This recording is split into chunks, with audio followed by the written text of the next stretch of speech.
Really? No. Bryce. That's Bryce, I don't stop. think that should be a thing. Stop. Cranberry? Yes. That doesn't even I'm sound responsible for bringing it. Really? Yeah, because I don't cut. That's why.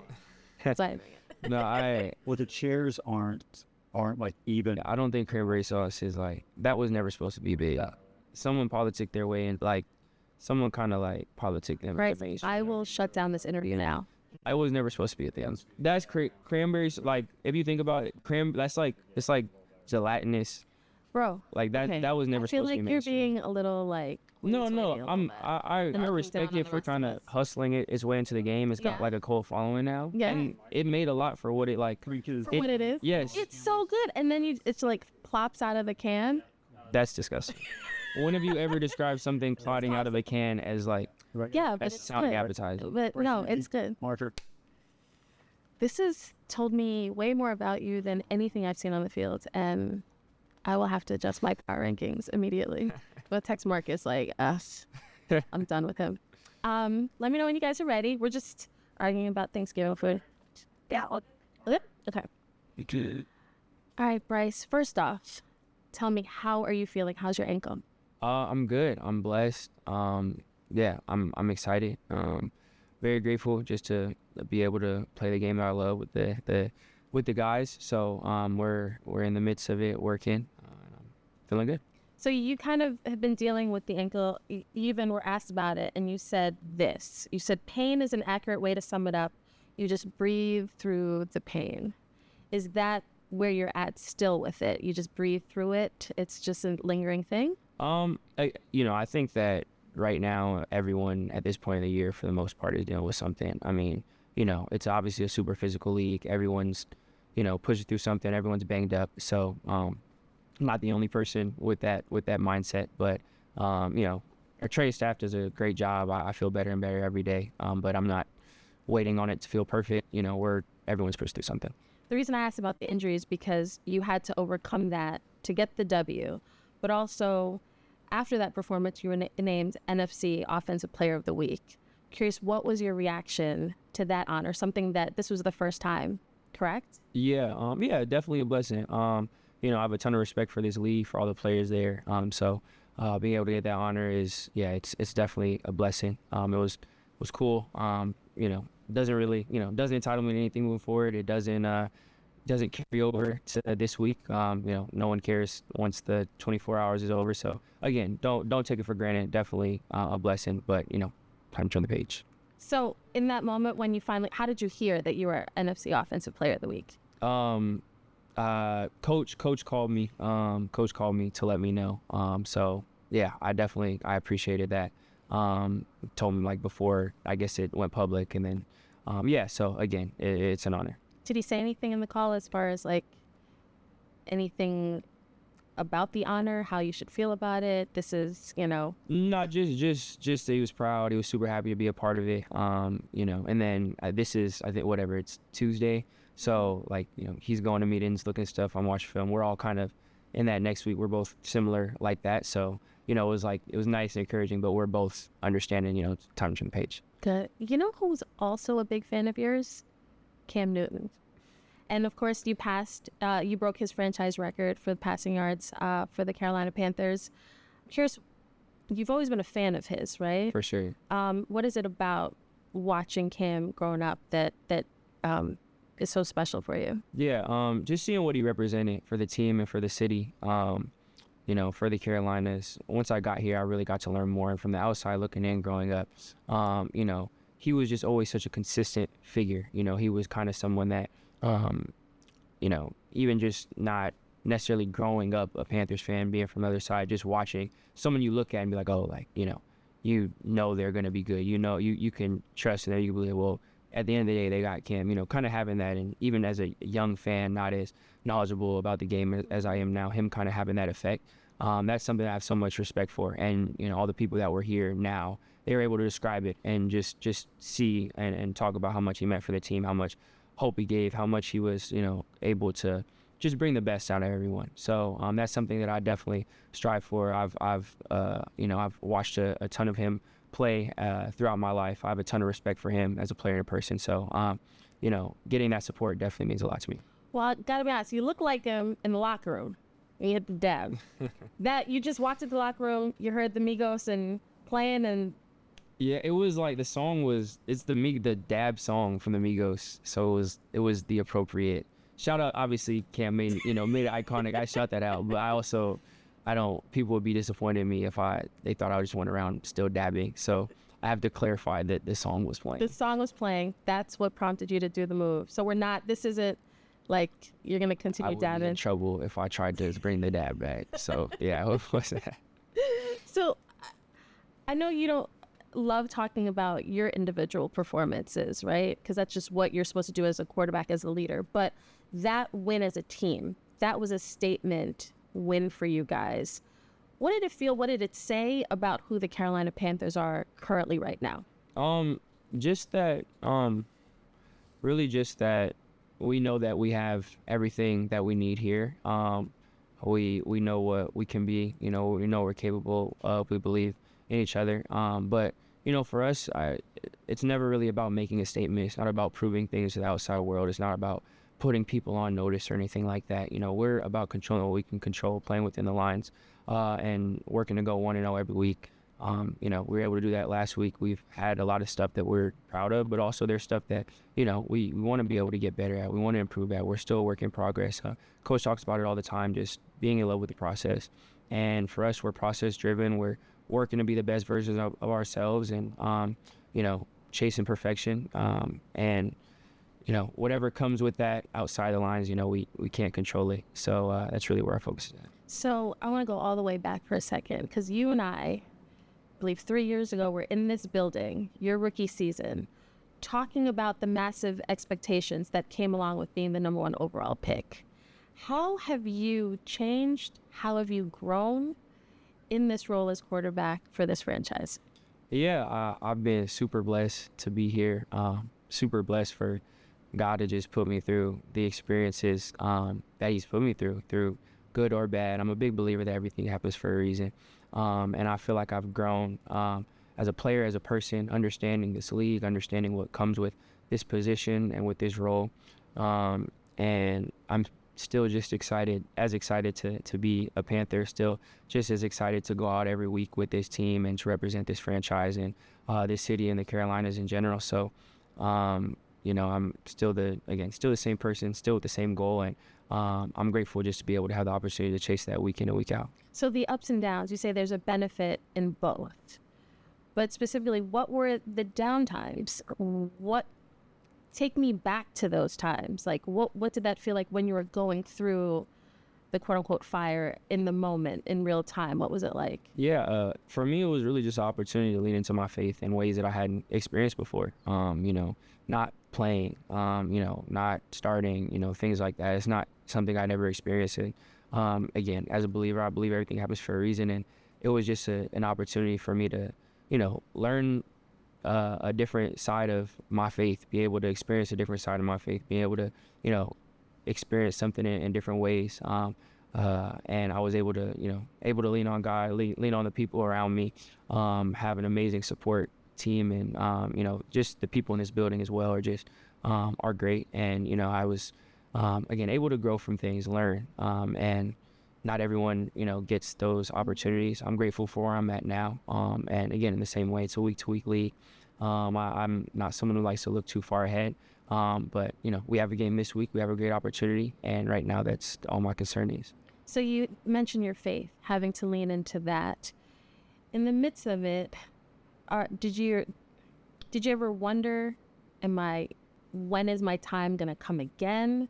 When am I going to be able to earn the trust back that this should be my role? How did you kind of go through that mentally? Yeah, I think the human side of me definitely was wondering and trying to push for those answers. And for me, the big kind of overlying theme was just to try to resist that and just to really try and trust God. And, as someone who, believes in the importance of that, there's part of saying it, and that doesn't take away from it and believing it. But when you actually have to act on it, that was my biggest thing of not chasing an answer, not chasing a why, not chasing justification, but really just trying to be consistent in who I was as a person, as a player, and really knowing that, God was ever going to work everything out in his timing. It was going to look exactly how he wanted it to be. I still believe that. And the beauty is I don't know exactly what that is, but again, I know it's going to be right. So lean not on your own understanding, kind of. Definitely. Was there any sort of, whether it be Bible verses or any sort of mantras you were saying to yourself every day that you kind of leaned into? Myriad of things. But again, for me, it was just more the overarching theme of trust. Like, again, it was an opportunity for me to trust God in a way that I hadn't, really gotten the opportunity to before in the past. And, I'm grateful for that experience. Who, besides your faith, who did you lean on during those moments when you're not starting, you're not playing? Was it someone on the team? Was it family, close friend? Yeah, definitely a combination of both of all those. I'm very close to my family. I have a lot of close friends as well that were always just checking up on me, that I was able to share with and be open with, have conversations with. This team as well. I'm super grateful for this locker room. Obviously, we're all competitors and we want to go and win, but we all care about each other outside of that stuff. We're all human beings at the end of the day, and we all kind of get to see that, and we get to relate to each other in that way. So I was able to have a lot of deep conversations during that time, and it still goes on with the guys' locker room. So it definitely was a combination of a lot of people. So the season isn't even over, but this season there's been ups and downs. There's been play that has been excellent. There's been play that has been not so great. There's been all sorts of things. How have you sort of seen this season go, and how have you sort of battled through some of the challenges that you guys have had, especially going up and down in the division in particular? Yeah, just trying to be where our feet are. Trying not to play the hypotheticals, trying not to play the what ifs, trying not to look at this big picture, but just having a small focus. That's something I always try to be consistent on. And again, just control what I can control. When I can, the stuff that's tangible that I can set as a goal, that I can go out and on a day-to-day measure how well I did things and readjust. I'm a big believer when I can keep my focus there. That's how I'm most productive. You said we have everything we need in that locker room. But early in the season, there were points where the outside world kind of counting you guys out in this division race. How did you sort of block out the outside world, the detractors, those kind of distractions? Yeah, honestly, it's not too hard. Again, in this league, there's a lot to focus on. There's a lot of preparation to be done. There's a lot that goes into practice. There's a lot that goes in all the communication going on. And for me, I just try to completely submerge myself in that. Anything that I feel like will help the team, anything that I feel like is actually, something that's applicable, I just try to put my energy into that. For me, for the most part, I kind of got to go out of my way to find those other things. And I just try myself to not let myself do that. But again, yeah, there's so much work to be done. Focusing on that definitely keeps me on track. Do you see your team? Are you guys a team on the rise? Are you guys a team that is one of the contenders in the NFC? Like, how do you view, especially when you look around the landscape with some of the games that you have coming up, San Francisco, LA, how do you see your team in the mix? I view us as a team chasing our best, on a day-to-day. Again, I'm not big on comparisons. I'm not big on looking out. But I have the utmost confidence in this team, this organization, this locker room. Always gonna have confidence in my team, and we want it to be about us. How we practice, how we prepare, how we go out and execute on a weekly basis, and what other people are doing. Again, I have a ton of respect for all the rest of the league, but it doesn't help us. It doesn't concern us. The moment we start getting worried about that stuff, we take away from being the best we can be. So just a team chasing our best. So what are the keys to sort of building or maintaining that momentum as you go down the stretch, fighting for a playoff spot? Yeah, again, I think it's just keeping the focus small, making sure that we know that, again, for us this week, this is the most important game of the season because it's the next one.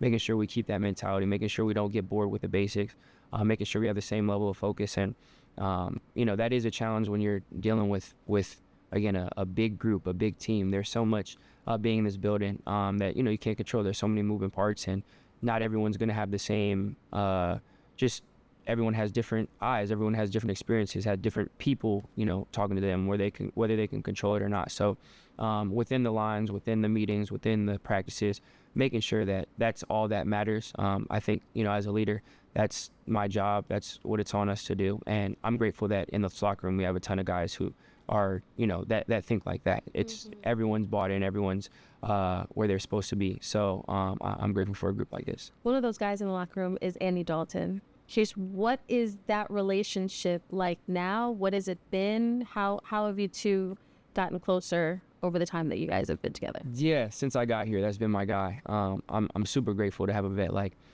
Andy, someone who came in and he was very helpful and very open about feeling, he was like day one, he's like, hey, I'm here to help. I'm here for anything you need. I feel called to, to come and help you being part of the next generation. Like, for him to, with all the success he's had, him to be able to have that approach, that meant a lot to me. Coming in my rookie year, just learning the how to be a pro, learning the ins and outs of the league. He was always the first to give me advice, always the first to tell me his opinion on things. And now, since we've, this is year 3 of us, having, being here, and it's outside of just the football part, you're in the QB room with, it's a lot of hours spent together, and we're really good friends, whether we're talking about ball or not. Talk about other things, and, it's just someone that we help each other get through the day when they're, when they're long. So, yeah, I'm super, super grateful for him. I love that you have that, because a lot of quarterbacks, young quarterbacks, will talk about how, that is a complicated relationship. But when you weren't playing, was it hard to maintain that, or was the relationship always like that? How was he sort of leading the team, but also encouraging you to kind of stay the course? Yeah, not at all. We were just as close. Everything was, we would joke about that during that time of like, we'd always be like, well, I'm glad we're friends. This would be pretty awkward if we weren't. But, we, no matter what it is, we're always rooting for each other. We're always cheering each other on. We always want what's best for each other. So, during that time, I always wanted what was best for a team. I always wanted to, I see how hard everyone in this building works. I always want them to have success. And of course, that's the exact same with Andy. I was always rooting for him during that time. He's always like that with me. So it definitely wasn't complicated, which is, it's a blessing when stuff like that happens. What is the most important thing you've learned from him? I think just the consistency that he shows up with on a day-to-day basis. From when I met him till now, he has habits and the same little things that he does on the field and off the field, in the locker room, in the training room, little things that just taught me a lot about being a pro. And I think just the value and the importance of consistency, especially with what we're called to do as leaders, as quarterbacks, how much that means, how much that carries. That's definitely one of the most important things. I want to ask you, when we sat here 3 years ago in one of the suites, I want to know, what was the biggest concern you had at that point in time? And what's your biggest concern in this moment 3 years later? I'm sure I didn't have any at that time, to be honest with you. I'm sure I didn't have any. And the expectations, the weight of any, was that? No, definitely not. And to be honest, I don't have any now. And that doesn't come from a place of arrogance. I'm sure that it's, there's going to be ups and downs in life. There's going to be ups and downs in this journey. But I believe God ordains my steps. I'm not concerned myself about the big 5-year, 10-year down the road plan. I know that everything's going to happen exactly how it's supposed to in my life, in the grand scheme of things. My goal is to try to glorify God in all that I do, try to be as consistent in the stuff that I know and feel is right. And I trust that's going to take me where I need to be. What's the biggest lesson you've learned in the last 3 years? Biggest lesson, I think, just from experience was, on the topic of consistency, I think just the power of being consistent regardless of circumstances. I think that that's something that, is huge. And again, I got to experience in based on how I was doing and where I was at circumstantially, how we as a team were circumstantially, the importance of, especially as a leader, being consistent in all the things that you do. Obviously it's easy to have good habits and to do the little things when you see them paying off and you see the benefit, but at times it can be harder, or at least it's something more conscious to think about if you're not sure if it's equaling up to success, or if it's taking you where you want to be. And actually our QB coach says all the time, massive action is important, and you're not always going to be 100% right in your process. You're not always going to do but when your heart's in the right place, you're doing what you feel is best, and you're consistent in that. At the end of the day, that's going to have the best effect on yourself, on the team, and that's definitely a valuable one I've learned. All right, Bryce, here's something I feel like you should be concerned about. Did you know that you guys are 6-0 when you win the coin toss? 6-0 when you win the coin toss, but 0-5 when you lose the coin toss. Oh. What is happening out there? And do you feel that? Did you know that, first of all? Did you know that stuff? I did not know that. And do you feel pressure when you're walking up there to get that right? I'm not a superstitious guy, so no. Also, this isn't a negative for the whatever plus and minus, but shout out my guy Turk. Actually, I go to him for the coin toss. We just started a couple weeks ago though, and I think he's undefeated so far. So yeah, he gets the props for the wins. Okay, so the 0-5, that's on you. Oh yeah, I'll take that on me.